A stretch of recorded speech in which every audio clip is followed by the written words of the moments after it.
had the opportunity to meet all of you, and I want to now begin our program in earnest. We have a number of individuals who will be speaking on their projects. Our first speaker is a very learned scholar of history who wears many hats. He is the field director of the Florida African American Heritage Preservation Network, formerly the associate director and president of the Archival and Historical Research Associates, LLC.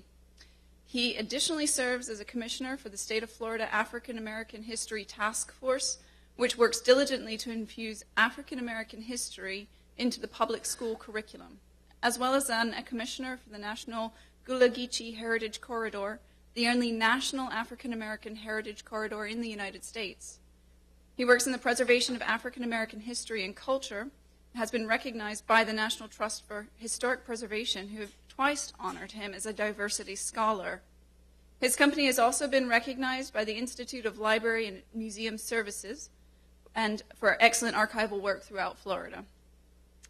He has ties to the John G. Riley Museum in Tallahassee, where he has acted as director of projects and programs, and to the Florida A&M University, where he not only graduated but has taught as an adjunct history professor.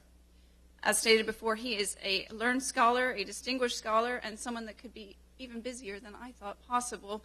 Please welcome Dr. Anthony Dixon.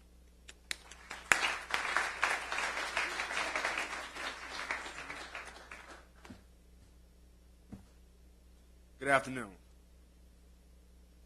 I'd like to first begin by simply telling a story. So everyone kind of relax, sit back in your chair, tell a story. When we recognize the year 1513, and we recognize the year 1513 as the year that Africans are historically brought into Florida. Now, when we look at that, we understand that this is by academic standards of today and European standards of historical measures. We understand that there are other things in South America that indicate that Africans had come to the Americas before and prior to 1492. But we look at the years in the late and early 16th century as those that are recorded where Africans we know and can identify. Now, what we understand from that point, even as early as 1513, that Africans began to develop two communities, not only in the Caribbean, but it extended into Florida.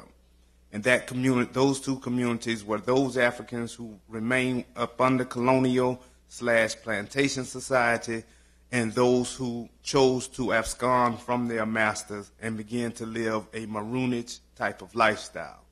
So we see as early as the early 1600s that there are actually two communities of African descendants in Florida. By 1687, it is recognized by both the Spanish and the English that a stable African labor supply is going to be needed if either colony or either country is going to be successful. So we begin to see large numbers of Africans being brought in by the English, but at the same time, we begin to see problems between the Spanish and English over that stable African labor supply. So the ideas of the maroonage society began to foster in, let's say, 1693 with the Edict of 1693, when the Spanish tell any runaway slave that if they come to La Florida, they will be able to continue that maroon society and they will be able to continue a lifestyle free of bondage. So from that point on, La Florida officially became a safe haven for runaway slaves. So from that period on, we move forward and we realize that these maroon societies are being closely related to the Native American societies, who are also getting further and further away from plantation society. And we see a stable community begin to develop just after both the Stono Rebellion and the Yamasee Wars.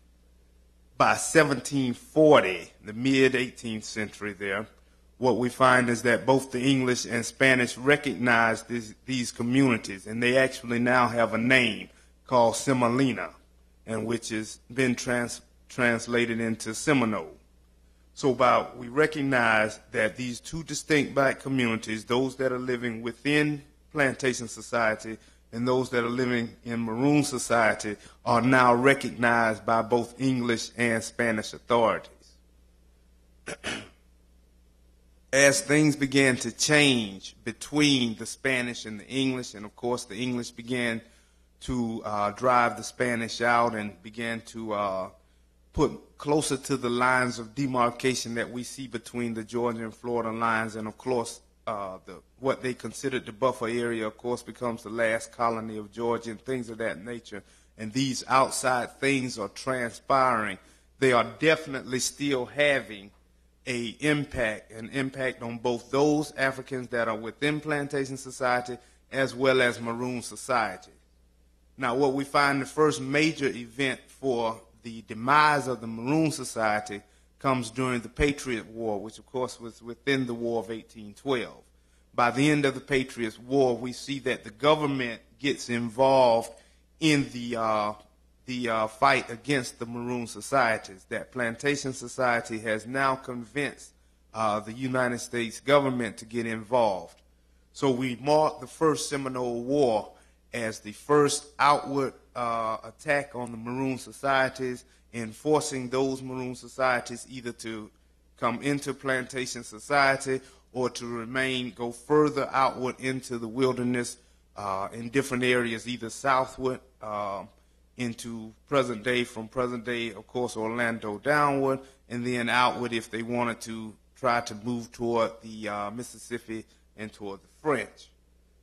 Now, by the time we get to the 19th century, the Second Seminole War is what we consider that all-out assault on maroon society. And we see the largest numbers of those members of maroon society being moved out of Florida. And so those African descendants that are in plantation society, whether they are free Africans in plantation society or enslaved African descendants within plantation society, they become much, much, much larger in number than those that are living outside of plantation society out in the Florida wilderness.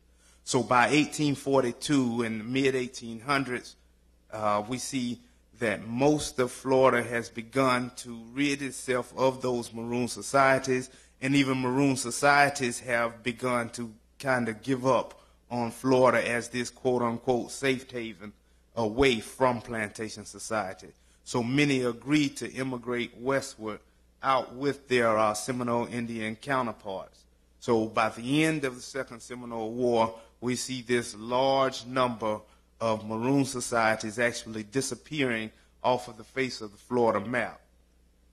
By the 1850s, just before Florida, the late 1850s, just before Florida decides to leave the Union, we see that last measure of Florida Maroons actually leaving the South Florida area.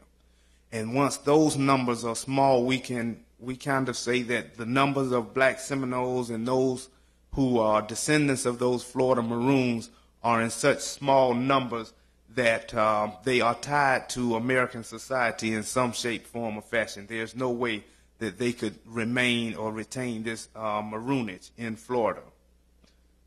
Now, what we find for African Americans once we get past the Civil War, and Reconstruction is a time where we begin to involve ourselves into politics a little more.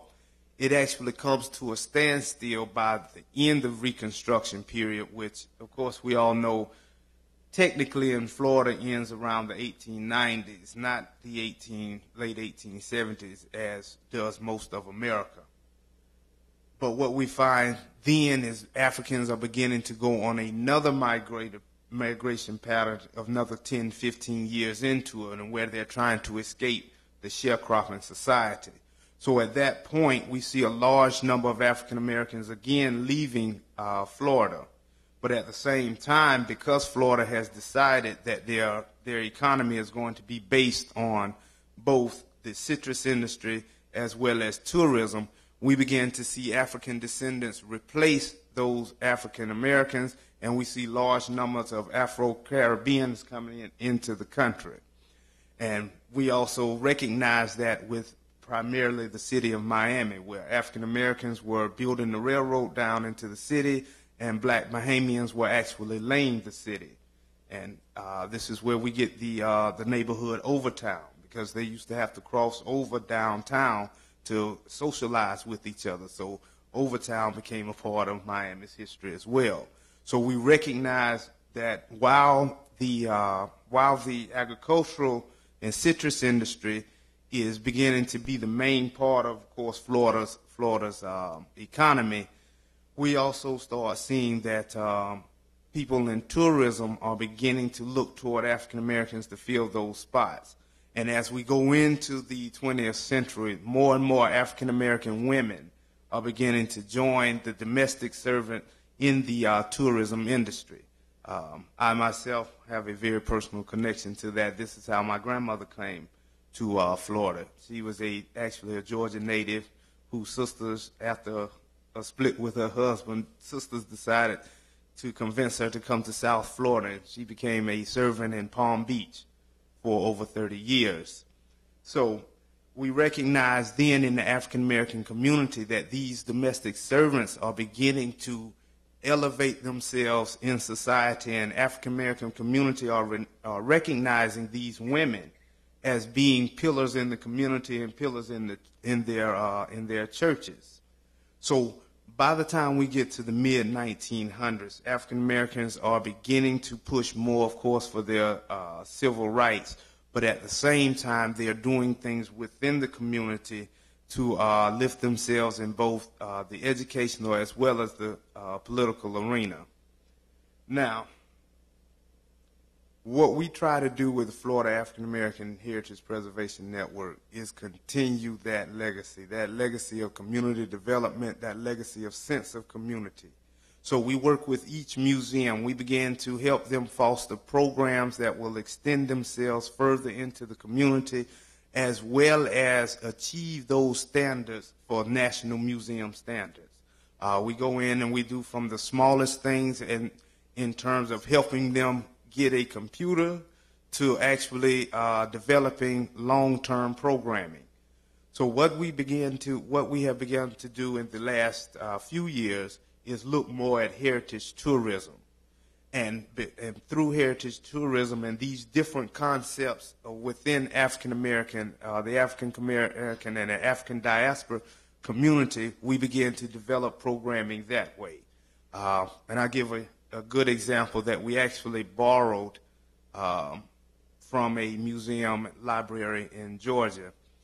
They went to the Black Nurses Association, and they asked that the black nurses help them put together an exhibit. And so the nurses began to do this. They began to get in contact with people that they hadn't spoken with in 30 and 40 years, and next thing you know, all kinds of pins and caps and degrees came in. But more importantly, at the day of the exhibition, there were more than 350 people from the community there. And these are the things that we do and try to get the programming and get African American culture back into the community and then turn that into community development. Thank you.